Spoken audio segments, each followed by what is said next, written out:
Imagine. Un jeune Africain né dans un petit village colonisé. Sans richesse. Sans armée. Sans pouvoir.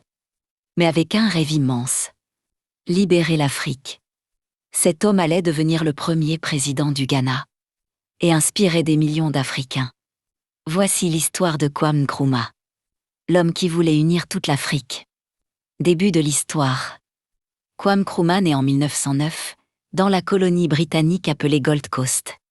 À cette époque, les Européens contrôlent presque toute l'Afrique.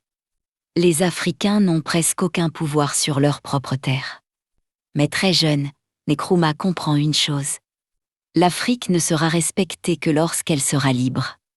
Il travaille dur à l'école, puis voyage jusqu'aux États pour poursuivre ses études. Là-bas, il découvre les idées de liberté, de justice et de révolution.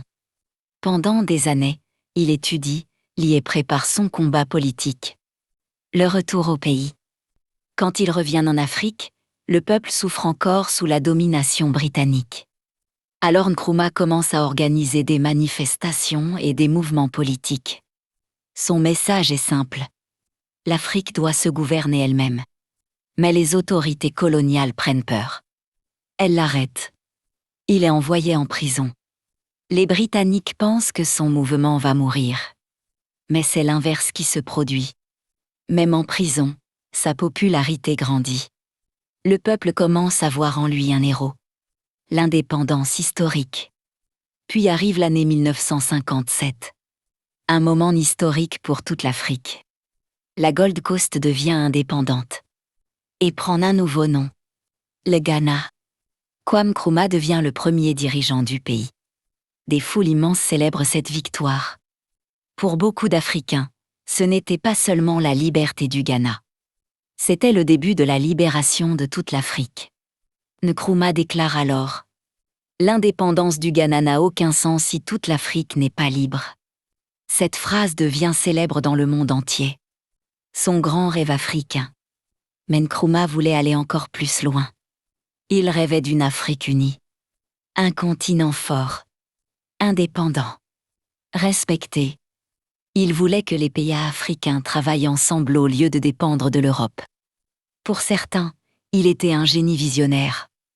Pour d'autres, il devenait trop puissant. La chute. Avec le temps, l'économie du Ghana commence à souffrir. Les critiques augmentent. Puis, en 1966, pendant que Nkrumah voyage à l'étranger, des militaires prennent le pouvoir. Il est renversé par un coup d'État. L'homme qui voulait unir l'Afrique perd son propre pays. Il ne reviendra jamais au pouvoir. Fin. Kwame Nkrumah meurt en 1972. Mais aujourd'hui encore, beaucoup le considèrent comme l'un des plus grands leaders africains de l'histoire. Un homme qui croyait qu'une Afrique unie pouvait changer le monde. Et toi, penses-tu que son rêve d'une Afrique unie pourrait encore devenir réalité?